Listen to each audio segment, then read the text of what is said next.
Boomerangs have come a long way over the years, and are now finely crafted gizmos. Originally people threw sticks to hunt, and that's probably how they discovered that certain bent sticks would circle back. You could say that the boomerang is a bit of a throwback to primitive times.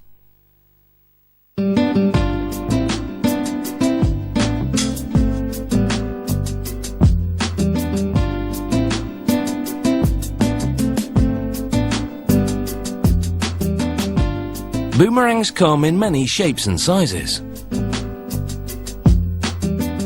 Production begins with a solid piece of wood. Here the growth rings are highlighted to demonstrate that the later growth is narrower. This means it's denser, so it will be easier to work with.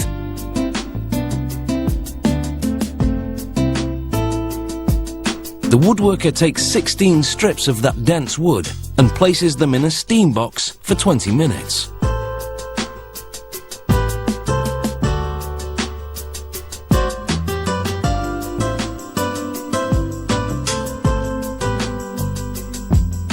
The steam makes the strips much more flexible. They're so elastic, they can be bent by hand.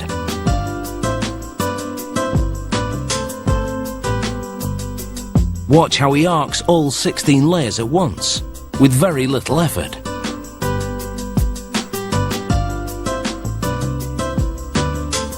Now he has the basic form of a boomerang. To improve the contour, he clamps the strips in a boomerang-shaped mould. They remain clamped for a day or two, long enough to dry and harden into the bent form. He spreads glue onto each bent strip, then clamps them together in the mould again. This time the mould has been coated with wax to prevent the glued strips from sticking to it. It's left to set overnight. Then the laminated boomerang shape is removed. It's solid, but far too chunky to fly.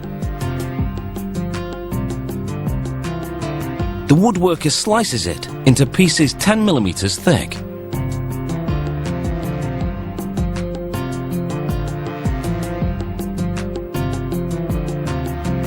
The piece of laminated wood yields about 6 thinner pieces. Each one is light enough to be a boomerang. But it needs more form, and he has to get rid of those rough edges.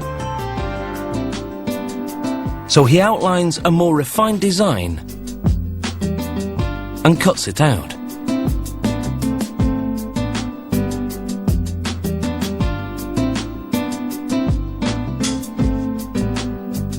But there's an easier way to make a boomerang, with sturdy aircraft plywood. With plywood, there's no need to laminate and then physically bend the wood. He simply cuts out the pattern, then sculpts the tops of the wings with a drum sander.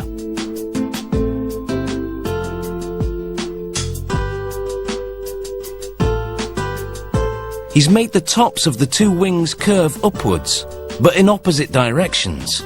It's this contouring that will make the boomerang fly in a circle. On some models, embedded lead weights help to balance it.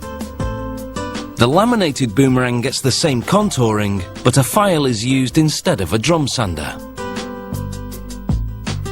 Laminated wood responds better to this technique, but it's much more labor-intensive and it takes skill. One mistake in the shape and size, and it will throw off the aerodynamics of the boomerang. But our woodworker has the job down to a fine art.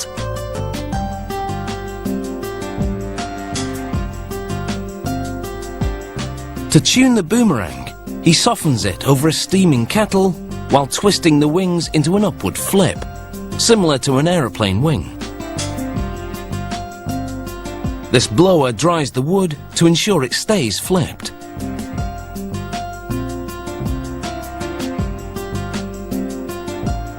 He then sets the boomerang on a flat surface to check the curve. He sprays sealant onto the boomerang and finally, he gives it several coats of lacquer for a high gloss finish. And now these boomerangs are ready to run rings around the competition.